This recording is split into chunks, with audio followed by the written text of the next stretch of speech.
성령 여러분 되기를 축복합니다. 아멘. 열왕기상 12장 3절로부터 7절까지를 교독합니다. 열왕기상 12장 3절. 무리가 사람을 보내어 그를 불렀더라. 여로보암과 이스라엘 온 회중이 와서 르호보암에게 말하여 이르되 왕의 아버지가 우리의 명예를 무겁게 하였으나 왕은 이제 왕의 아버지가 우리에게 시킨 고역과 매운 무거운 명예를 가볍게 하소서. 그리하시면 우리가 왕을 섬기겠나이다. 르호보암이 대답하여 갔다가 3일 후에 다시 내게로 오라 하매 백성이 가니라. 르호보암 왕이 그의 아버지 솔로몬의 생전에 그 앞에 모셨던 노인들과 의논하여 이르되 너희는 어떻게 충고하여 이 백성에게 대답하게 하겠는가? 함께하죠. 대답하여 이르되 왕이 만일 오늘 이 백성을 섬기는 자가 되어 그들을 섬기고 좋은 말로 대답하여 이르시면 그들이 영원히 왕의 종이 되리이다 하나.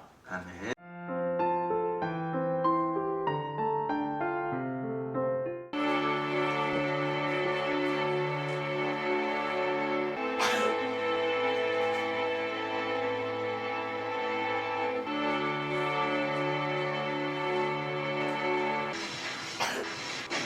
This is his scrap. There are all kinds of fascinating pictures in it. Perhaps you can see this is a picture of Nicholas Winton himself with one of the children he rescued. Back here is the list, all the children.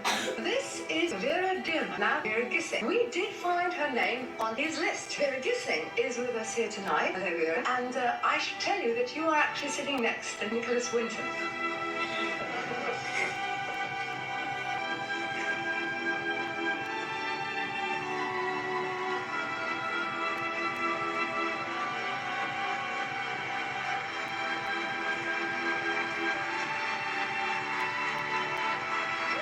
Is there anyone in our audience tonight who owes their life to Nicholas Winton? If so, could you stand up, please?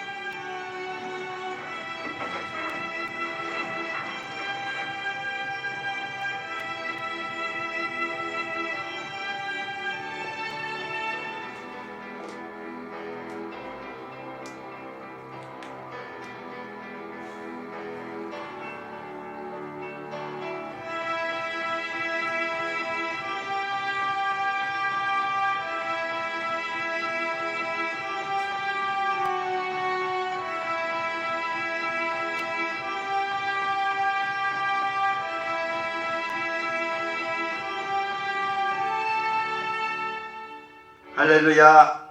아멘. 할렐루야. 아멘. 옆에 계신 분 축복하십시다.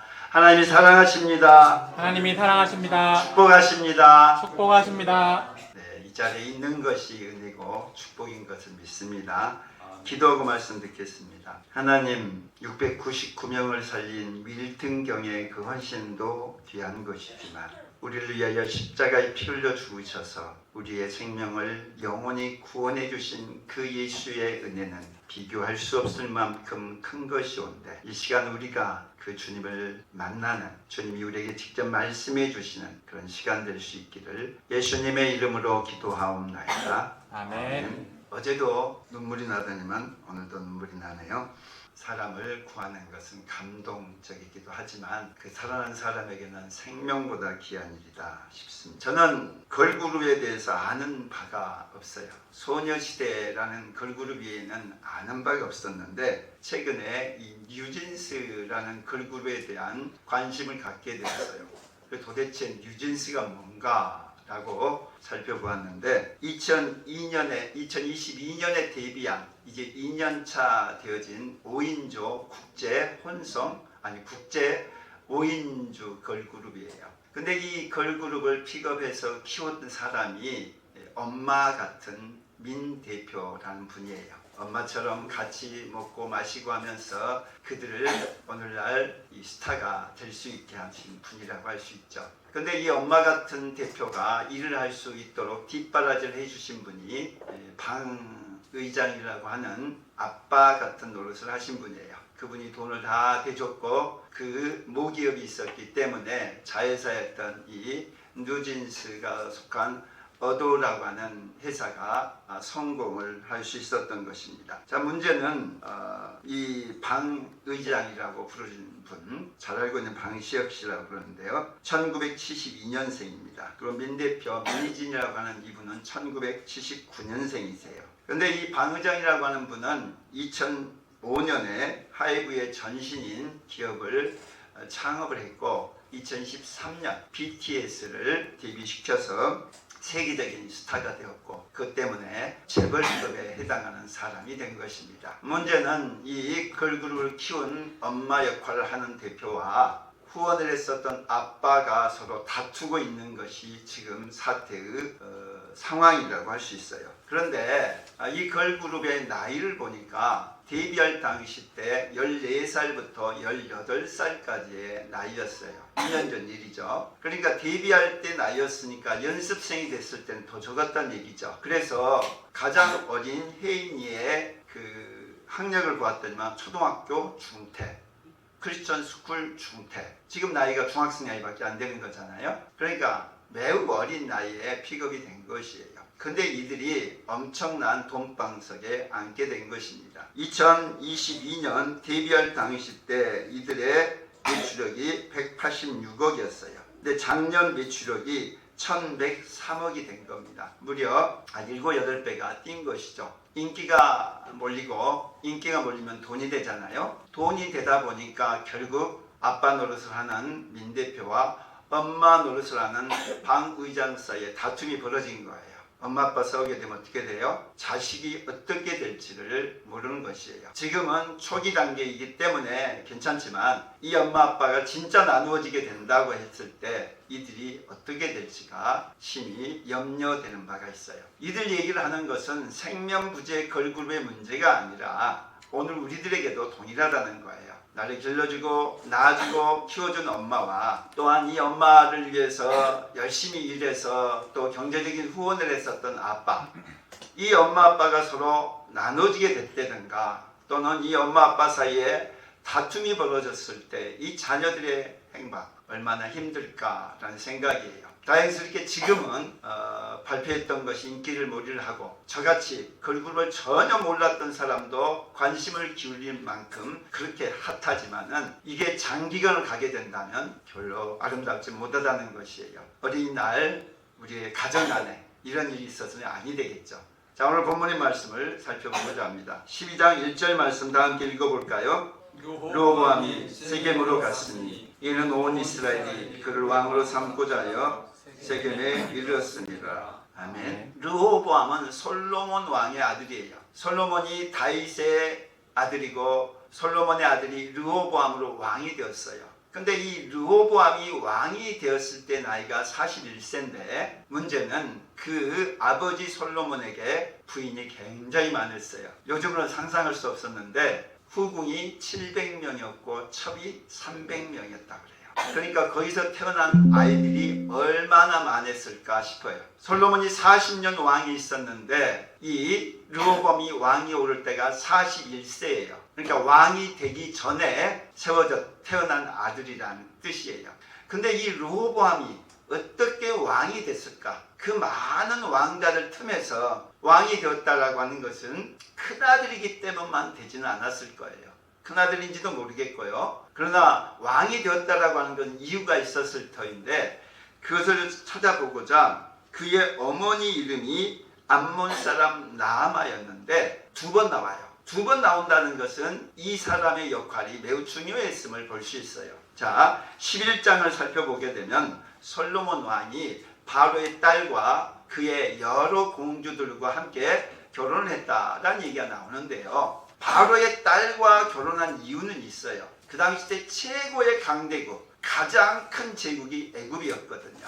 그러니까 그 애굽의 딸과 결혼을 하는 것은 정략적이죠. 애굽으로부터 침략을 당하지 않으려면 결혼을 해서 애굽에 공주가 있기 때문에 다행히 안전할 수 있었을 것이에요. 그런데 문제는 애굽이 이 솔로몬 편만 들어주냐? 그러지 않다는 거예요. 솔로몬의 대적이 됐었던 에돔 나라의 왕자 하닷이라고 하는 사람을 키웠고요. 나중에는 솔로몬 사후에 나라를 두쪽내는 역할을 했던 여로보암이라고 하는 망령객도 애굽이 키웠어요. 한마디로 말하면 이중플레이를 했다는 거예요. 그러니까 바로의 공주하고의 사이가 당연히 멀어질 수밖에 없었고, 그 다음에 나오는 사람 모압, 암몬, 에돔, 시돈, 헷, 이러한 공주들과 사이에서 이제 자녀를 낳는, 그리고 그들에게 후계자를 지명해야 되는 그런 상황인 것을 보여주고 있습니다. 그런데 암몬 사람이라고 그랬잖아요. 자, 11장 신들이 나와요.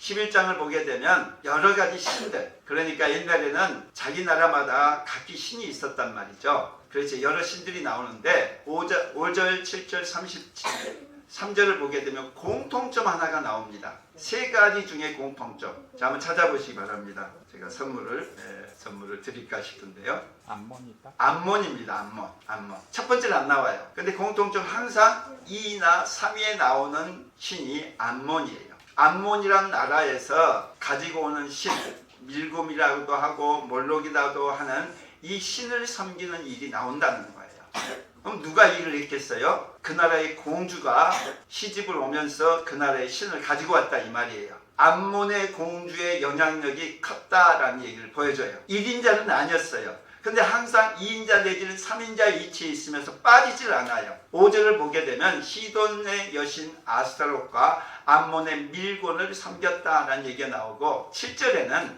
모압의 그모스와 암몬의 몰락에 산당을 세웠다라는 얘기가 나와요. 산당이라고 하는 것은 이제 구체적으로 그걸 섬길 수 있는 신전을 세웠다 이 말이에요. 그리고 33절에 보게 되면 솔로몬이 경배했던 신들이 세 가지가 나오는데 시돈과 모압과 암몬이라고 하는 말이 나와요. 암몬이 빠지지 않아요. 그 얘기는 암몬의 공주 라마의 영향이 컸다 이 말입니다. 그 얘기는 솔로몬과 암몬의 공주 나아마 사이에 태어난 르호보암이 자신의 능력, 자신의 힘 가지고 왕이 되었다기보다는 그의 어머니 암몬 사람 나아마 공주의 영향이 컸음을 짐작해 볼 수 있는 것이에요. 르호보암은 자신의 힘으로 왕이 되었다기보다는 그의 어머니 나아마의 공로가 컸음을 짐작해 볼 수 있어요.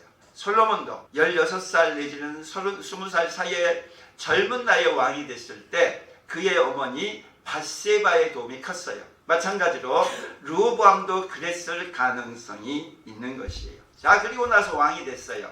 그리고 이제 왕의 즉위식을 하는 때가 됐다는 거예요. 왕의 즉위식은 뭐예요? 지금부터 이제 왕으로서의 직무를 감당하기 위해서 시작을 하는, 우리로 말하면 대통령 취임식과 같은 것이고, 왕의 즉위식은 매우 성대한 그런 자리였어요. 그런데 이때 문제가 발생해요. 그것은 백성들이 민원을 접수한 거예요.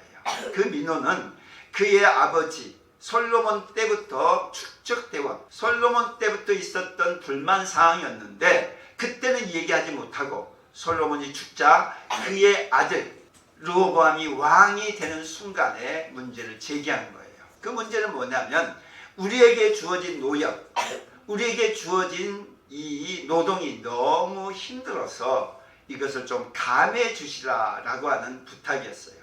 매우 경사스러운 날이라고 했어요. 이제 왕으로서 첫 출발하는 스타트 자리에서 굉장히 중요한 이슈 하나를 받게 된 거예요. 그런 점에서 지금 이 상황은 매우 중대한 상황이에요. 왜냐하면 이제 왕이 막 되려고 하는 그 순간에 벌어진 사건이었고, 그것은 자기 당대에 이루어진 일이 아니잖아요.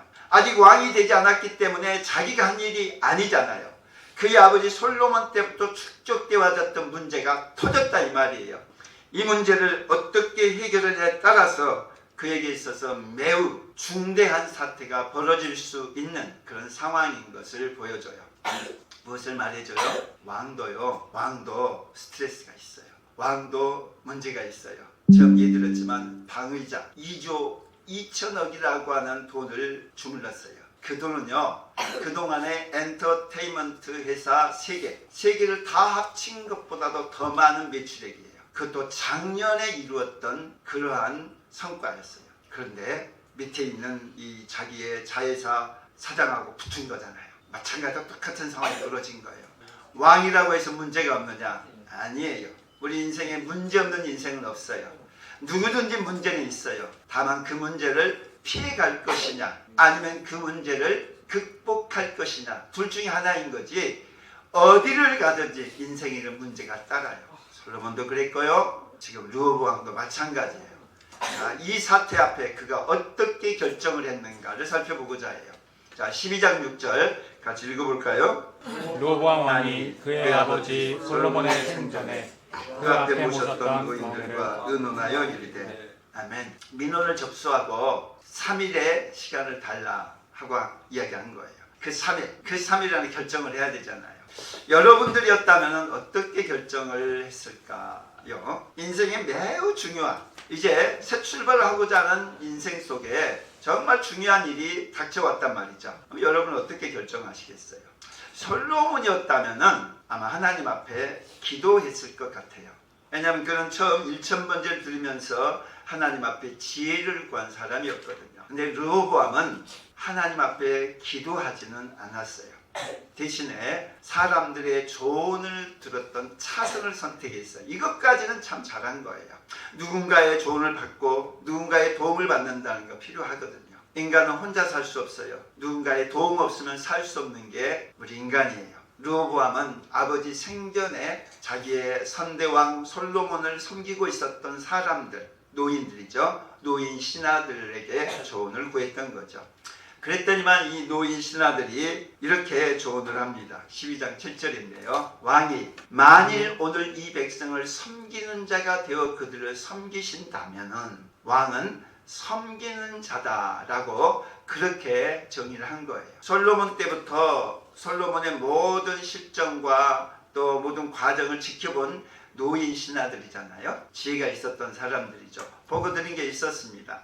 그래서 이 노인 신하들은 왕이란 자고로 통치하고 강압적으로 지배하고 그렇게 무력으로 독재를 하는 것이 아니라 섬기는 자다라고 정의를 해준 거예요. 그래서 왕이 만일 저들의 민원을 받아들이고 저들을 섬기는 자가 된다면 저들은 영원히 왕의 종이 될 겁니다 라고 조언을 해줘요. 그런데 이 섬김의 리더십은 예수님도 동일하게 말씀하셨어요. 너희는 이방인의 집권자들이 지배하고 통치하는 것을 보지 않았느냐? 그런데 지도자는 그런 게 아니야. 지도자는 섬기는 자야. 섬기는 자가 지도자다 말씀을 하셨어요.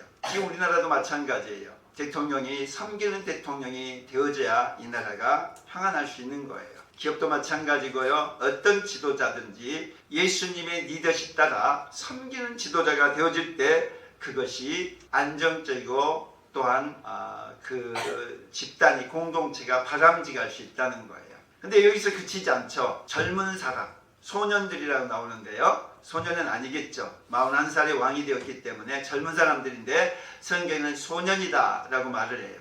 왜 소년이라고 하겠어요? 지혜가 부족한 사람들. 근데 이 소년들과 같이 논의를 하는데 이 소년들이 달콤한 얘기를 해요. 귀에 솔깃한 얘기를 합니다. 두 가지 얘기를 하죠. 아버지 솔로몬보다 당신이 더 능력있고 더 강한 것을 보여주십시오 라고 하면서 첫 번째, 내 새끼손가락이 내 아버지의 허리보다 더 굵다 라고 말을 하라는 거예요. 그 얘기가 뭐예요? 솔로몬도 힘이 셌지만 강했지만 나는 솔로몬보다 더 힘세다 그렇게 얘기를 하라는 거예요. 두 번째는 너희들이 솔로몬 때는 채찍으로 징계를 받았지만 나는 정갈 채찍으로 너희를 탄압할 거다 라고 얘기를 하라는 거예요. 그러니까 말을 듣지 않으면 그냥 때리는 것이 아니라 정갈 채찍, 그 안에 고리가 있어서 그 고리가 사람의 살점을 떼어내릴 수 있는 무시무시한 그 채찍으로 너희들을 박해할 거다 라고 그렇게 이야기하라고 조언을 합니다. 듣기 속기하잖아요. 왕을 높여주는 거고 자존심을 높여주는 거고 지금 왕권을 강화시켜 주겠다는 얘기잖아요. 그래서 이 철없었던 르호보암이 누구의 말을 들었느냐? 소년들, 자기와 함께 있었던 젊은 신하들의 조언을 따릅니다. 그래서는 사흘이 지났잖아요. 사흘 만에 찾아왔었던 그 백성들이 이렇게 말하는 거예요. 왕이 포악한 말로 백성에게 대답할세 노인의 자문을 버리고 어린 사람들의 자문을 따라서 결국 그 민원을 거절한 거죠. 우리의 노역을 더 쉽게 해달라고 그랬는데 그것을 더 강화시키겠다라고 협박을 한 거잖아요. 어떻게 됐을까요? 말하지 않아도 뻔하겠죠. 결국 나라는 이렇게 두 쪽 나고 납니다. 르호보암이 3일 만에 그렇게 강압적으로 포악하게 말을 한 결과가 나라가 두 쪽 나는 일이 벌어집니다. 그래서 남쪽에 있는 빨간색의 유다 지파만 남고 북쪽에 있는 10지파가 다 여로보암이라는 장수의 손에 넘어가면서 새롭게 왕국이 세워지는, 그래서 이스라엘이 두 쪽 나는 일이 벌어집니다. 불과 사흘 만에 이루어진 일이에요. 여로보암이 민심을 거스리고 하나님의 뜻을 묻지 않고 하나님의 뜻대로 말을 하는 노인들의 조언을 저버린 결과 그는 나라를 두 쪽 내는 그런 불행한 사람이 되고 말았던 것입니다. 마스터 유스키라는 일본 정신과 의사의 책입니다. 어린 시절의 부모를 이해하는가? 라는 그런 내용입니다. 어린 시절의 우리 부모, 그 얘기는 뭐예요? 할아버지 할머니로부터의 받은 바 영향에 대해서 알고 있는가? 그 얘기예요. 우리 부모가 왜 저렇게 행동을 하는가의 원인 속에서는 그 부모님의 부모, 나로 말하면 할아버지 할머니로부터 받은 영향이 있다라는 얘기예요. 아니군요. 당신의 부모는 완벽하지 않았어요. 보통 인간일 수 있어요. 아마 정신적으로도 어려움이 있었을지도 모르겠어요. 이제 당신은 더 이상 힘없는 어린아이가 아닙니다. 과거를 바꿀 수는 없어도 새롭게 해석을 해볼 수는 있습니다. 더 이상 부모에 대한 기대를 놓으시고 어른의 눈으로 부모를 바라보세요. 그렇게 되면 훨씬 많은 것을 이해할 수 있을 것이고 애곡된 자상을 바꿀 수가 있을 거예요. 물론 원인을 안다고 고통이 없어지지는 않아요. 하지만 분노와 슬픔에 파묻히지 않고 원인을 알고자 하는 당신에게 나는 인간의 존엄을 봅니다. 이런 내용의 요약된 글이었어요. 과거 없어질 수 없어요. 아무리 부정하려고 해도 내 것이에요. 그런데 그 과거를 부정하는 것이 아니라 과거를 있는 그대로 인정하되 그것을 유익하는 방향으로, 긍정적인 방향으로 취한다는 것이에요. 어떻게 하면 그렇게 돼요? 과거에서 떠나와야 돼요. 과거를 붙잡고 있는 손을 놔야 돼요. 그것을 우리는 용서라고 해요. 나를 붙잡았던 그 상처, 나에게 아픔을 줬던 부모, 그것에 대한 잡고 있는 손을 놓아야 돼요. 그게 용서라는 거예요. 부모를 용서할 때 부모로부터 받았던 그 모든 상처와 멍해가 끊어지는 거예요. 그래서 좋았던 것으로 세워질 수가 있다라는 얘기예요. 우리는 부모님의 유전자를 물려받았어요. 그래서 우리들 안에는 좋든 싫든 부모의 유전자가 있어요. 그리고 그 유전자는 체질만이 아니라 기질과 성격과 우리 인생의 많은 영역에서 영향을 끼쳐요. MBTI를 해보시면 알지만 저희 부부도 그래요. 정반대의 MBTI가 자녀들에게 반반씩 있어요. 뭐 지금은 섞여져 있긴 하지만 그 뭘 말해요? 성격도 부모로부터 물려받는다라는 얘기예요. 그러면 내 인생은 부모로 말미암아 폭망한 인생이네 그러실지 모르는데 아니에요. 그런 게 아니에요. 쌍둥이의 인생이 똑같지 않잖아요. 같은 부모에서 같은 것 보고 자랐지만 똑같지 않잖아요. 왜 그래요? 어떻게 부모에 대한 그리고 어떻게 자기에 준 영향력을 처리했느냐에 따라서 긍정적인 삶을 사는 사람이 있는가 하면은 그러지 못한 삶이 있다는 거예요. 부모로부터 주어지는 영향 무시할 수는 없어요. 그게 팩트고 현실이기 때문에. 하지만 그걸 어떻게 해석하느냐에 따라서 나에게 유리할 수도 있고 또한 나를 살릴 수도 있는 것이에요. 그러기에 부모를 용서하셔야 돼요. 용서한다는 것은 나에게 상처 준 것에 대한 내용이에요. 나를 아프게 했고 고통을 준 것에 대한 내용에 대한 용서를 말하는 거예요. 그럴 때 내가 자유로울 수 있는 것이고 내가 내 인생을 떳떳하게 살아갈 수 있어요. 어느 누구도 부모의 영향력에서 자유로울 수는 없어요. 하지만 우리가 용서할 때 그 상처를 떠나보낼 수는 있습니다. 르호보암이 부모로부터 좋은 영향력을 취하고 그렇게 살았더라면 했을 것인데 그는 그러지를 못했던 것이에요. 세 번째 12장 12절 말씀 같이 읽어볼까요? 3일 만에 여로보암과 모든 백성이 여로보암에서 나왔으니 아멘. 자, 3일 만에 나온 거예요. 3일의 말미를 주라고 했잖아요. 그리고 그 3일의 기간 동안에 노인들의 조언도 받았고 젊은 사람들의 조언들을 받았어요. 그리고 결정은 자기가 하는 거예요. 르호보암이 결정을 하는 거예요. 노인의 말을 들을 것인지 젊은 사람의 말을 들을 것인지 듣기는 들었어요. 결정은 자기가 하는 거예요. 그런데 어떻게 말했다고요? 그 민원을 받아들이지 않았다고요. 사흘 만에 그 민원을 거절했다고요. 사흘이라고 하는 기간에 그 나라가 두 쪽 나는 일이 벌어진 거예요. 르호보암이 결정을 했어요. 민원을 받아들이지 않기로 결정을 했어요. 그러자 백성들의 민심이 완전히 돌아선 거예요. 더 이상 르호보암에게 기댈 게 없구나 라는 생각을 한 거예요. 그래서 백성들이 지도자로 세웠던 여로보암이라고 하는 이 지도자를 통해서 반역을 하게 된 거예요. 반역이라기보다는 완전히 열짓바가 떨어져 그냥 나가버린 거예요. 그 일이 사흘 만에 이루어진 일이에요. 아차 싶었어요. 내 말이 이토록이나 엄청난 결과를 만들어낼 줄 몰랐던 거죠. 사흘 만에 나라가 두 쪽 났으니 큰일 났잖아요. 부랴부랴 군대를 동원합니다. 그래서 18만 명의 군대를 동원해요. 그리고 아직 왕국이 채비가 갖춰지기 전에 북왕국을 점령하고자 전쟁을 하고자 나서게 되었던 거예요. 당연할 수 있잖아요. 멀쩡했던 12지파에 10지파가 떨어져 나가서 반역을 하고 새로운 나라가 세워지는데 가만히 있을 수 없잖아요. 그러니 르호보암은 뒤늦게 후회를 하고서 군대를 동원해서 전쟁을 하려고 했다는 겁니다. 그래서 이제 전쟁에 나가려고 하는데 그때 하나님의 사람 스마야라는 선지자가 찾아와요. 그리고서는 12장 24절을 이 얘기를 해요. 너희 형제 이스라엘 자손과 싸우지 말아라. 그리고 집으로 돌아가거라. 이 일은 나 여호와로 말미암아 생긴 일이다 라고 말을 해요. 10지파가 떨어져 나간 것, 또 10지파가 지금 새로운 왕국으로 세워지는 것, 누가 허락하신 거다? 하나님이요. 하나님이 이 일을 허락하셨다라고 말해요. 솔로몬의 죄 때문에 솔로몬이 노년의 우상을 섬기고 공주들로 말미암아 이방신을 섬기게 됐을 때 하나님이 2번씩이나 경고했음에도 불구하고 솔로몬이 하나님을 떠났을 때 하나님이 나라를 나누기로 작정을 하신 거예요. 그리고 그 나라를 그의 아들 르호보암 때 나누게 된 거예요. 하나님으로부터 났다 이 말이에요. 우리 인생 속에 세워진 많은 일들이 있을 수 있어요. 심지어 우리나라의 분단의 문제도 그럴 수 있어요.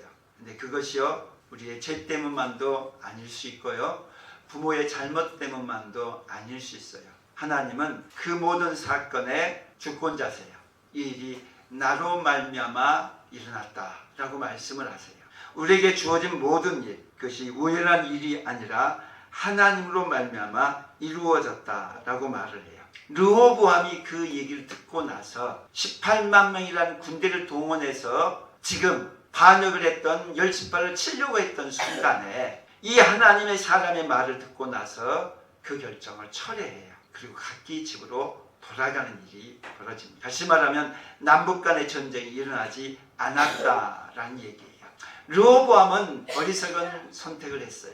사흘 만에 그는 잘못된 선택을 한 결과 두고 후회할 만한 분단의 문제, 나라가 두 쪽 나는 결정이 되고 말았어요. 그랬던 그가 늦게나마 스마야 선지자의 말을 듣고 전쟁하지 않았던 것, 그게 바로 하나님의 은혜였던 것이에요. 자, 이제 북쪽은 나라가 떨어져 나가버렸어요. 그리고 북쪽에 여로보암이라고 하는 왕이 세워지게 된 거예요. 여로보암이 왕을 세우고 보니까 나라는 세웠는데 궁궐도 세웠고 군대들도 세웠는데 문제는 성전에 제사 드리는 것이었어요. 이스라엘 민족은 그동안 모세가 가나안 땅에 들어오고 나서 또 다윗이 성전을 세우고 나서 예루살렘이라고 하는 도시에 가서 그곳에 있는 성전에서 제사를 드렸어요. 그것도 1년에 3차례 반드시 남자들은 가서 제사 드리는 의무가 있었어요. 나라는 나눠졌잖아요. 나라는 나누어졌지만 제사는 예루살렘에 가서 성전에서만 드려야 했던 것이에요. 여로보암이 생각하니까 심각한 거예요. 분명히 나라를 세웠는데 이 백성들이 다시 남쪽에 있는 유다 나라 그리고 예루살렘에 가서 성전에 제사 드리게 되면은 어떻게 되겠어요? 민심이 돌아갈 수 있겠구나 라는 생각이 든 거예요. 그래서 어떻게 생각을 하냐면 이럴 바에야 아예 예루살렘의 성전에 못 가도록 새로운 성전, 신전을 세우자라고 생각한 거예요. 그래서 저 북쪽에 있는 단이란 지역하고 남쪽에 있는 이 베델이란 지역에 금송아지라고 하는 이 우상을 섬겨서 지금부터는 예루살렘 가지 말고 바로 이 두 개의 신전에서 너희들이 제사를 지내라 라고 말을 해요. 그리고 제사장들도 원하는 사람 선택해 가지고 제사장을 세웁니다. 절기도 7월 15일 날 장막절을 바꿔서 8월 15일 날 절기를 지키게 해요. 한마디로 자기 마음대로 성전을 세우고 제사장을 세우고 절기를 세우는 일을 했다 이 말입니다. 하나님이 이 사실을 알고 선지자 하나를 보내요. 그래서 이 베델에 분향을 하고 있는 제사 드리고 있는 여로보암에게 나아갑니다. 여로보암이 제사를 드리고 있을 때 이 유다 땅에서 보냄을 받은 선지자가 이 제단이 망할 것이다, 이 제단이 파괴될 것이다 라고 말을 하자 갑자기 모르는 사람이 와서 제단이 망한다고 하니까 왕의 입장에서는 체면 상한 거잖아요. 그래서 소리치면서 저놈을 잡으라 라고 손을 내밀었는데 그 순간 손이 굳어져 버린 겁니다. 왕의 손이 굳어져 버려요. 그것은 하나님의 종, 하나님의 사람이 전하는 메시지에 대해서 반발하니까 손이 굳어져 버립니다.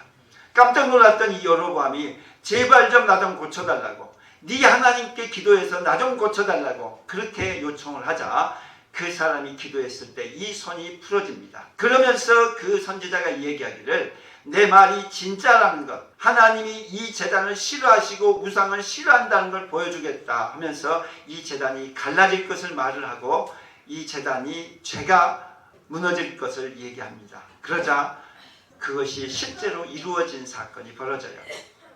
오늘 아침 말씀 묵상을 하신 분은 아시겠지만 13장 6절 사건은 유다 땅에서 갔던 선지자가 북왕국의 왕이 됐던 여로보암에게 주신 경고예요. 그리고 그 경고의 말씀을 듣고서 이제 전하고서 돌아갔던 이 선지자가 죽임을 당한 사건이 11절 이하에 나오는 본문이에요. 음식 먹지 말고 돌아오라고 했는데 음식 먹었다는 것 때문에 현장에서 사자에게 찢겨서 죽이는 사건이 오늘 우리가 묵상 말씀에서 나오는 내용이에요. 이상한 것은 아니 죄 지은 사람은 여로보암이잖아요. 하나님이 솔로몬의 죄 때문에 나라를 나누어서 나라를 준 거잖아요. 왕이 아니었던 여로보암에게 나라를 줬으면 간지덕지 감사하고 하나님 잘 섬겨야 될 거 아니에요. 근데 우상을 섬겼던 이 여로보암을 없애지를 않으세요. 또 이 선지자에게 먹어도 된다고 거짓을 속였던 사람이 베델에 있는 늙은 선지자예요. 거짓말로 늙은 선지자가 이 선지자를 대접을 한 거예요. 근데 이 선지자는 하나님이 먹지 말고 오라고 했거든요. 근데 그 거짓에 속아서 먹었던 순간에 그 늙은 선지자가 얘기를 해요. 먹지 말고 오라고 하지 않았냐고. 그래서 너는 네 묘실, 네 조상의 묘실에 들어가지 못하고 중간에 죽을 거라고 말을 해요. 돌아가는 길에 사자가 와서 그를 잡아 죽여요. 근데 놀라운 건 사자가 먹질 않아요.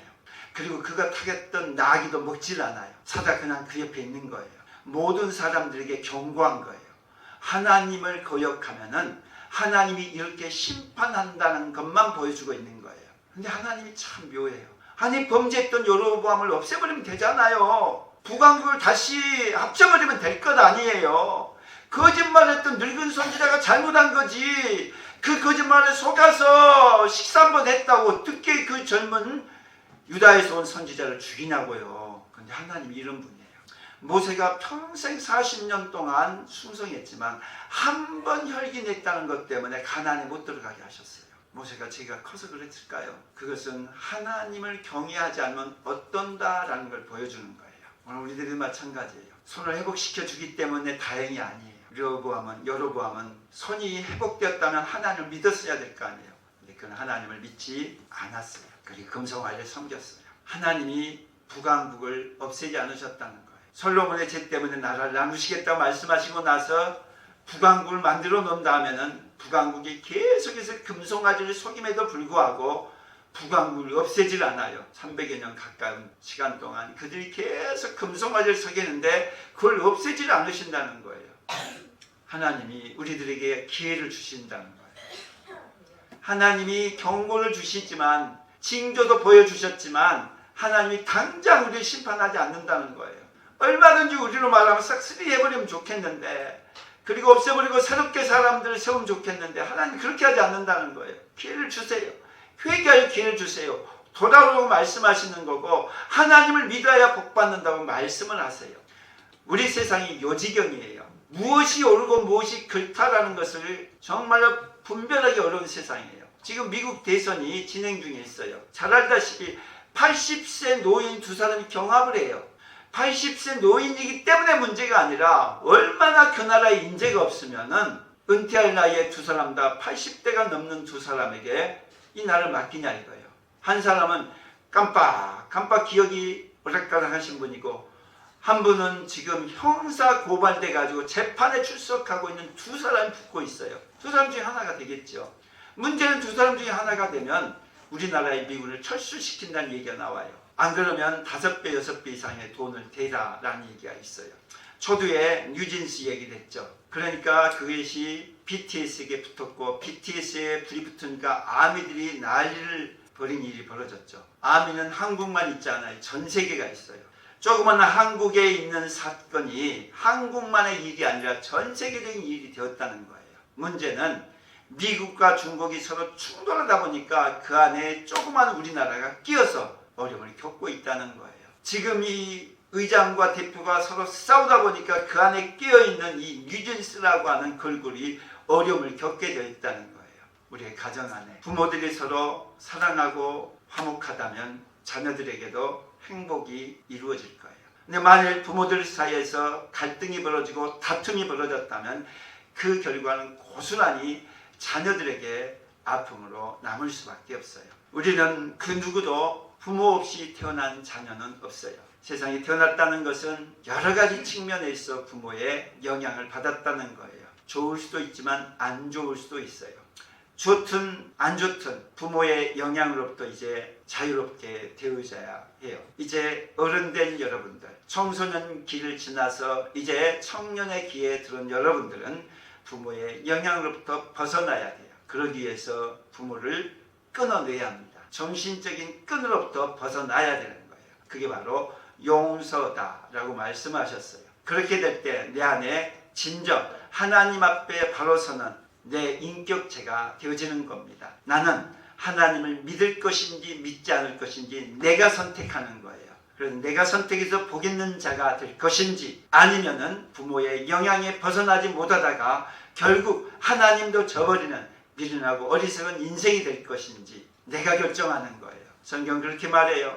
하나님을 경외하면 복 있다고 말해요. 그런데요, 하나님을 거역하고 불순종해서 벌이요 찾아오고 화가 찾아오고 재앙이 찾아온다고 말해요. 거기서 끝난다면 성경은 성경이 아니겠죠. 성경은 또 다른 길을 분명히 말씀하세요. 그래서 재앙이 찾아오고 화가 찾아오고 벌이 찾아왔던 그들에게도 회개할 기회를 주신다라는 얘기예요. 그러기에 언제든지 주님께 오라고 그래요. 누구든지 오라고 그래요. 어떤 상황이 있든지 오면은 내가 너를 구원해 주겠다라고 말씀을 하세요. 우리의 위치가 어디에 있든지 솔로몬, 르호보암, 백성들, 여로보암 어느 위치 다 다를 수 있어요. 하나님은 누구든지 오라 말씀하세요. 하나님께 온 여러분을 하나님은 누구든지 환영해 주시는 거고 새롭게 해 주실 수 있는 것이에요. 이런 은혜가 있기를 축원합니다. 아멘. 하나님 아버지, 어린이 주일에 부모된 우리가 심히 부끄럽습니다.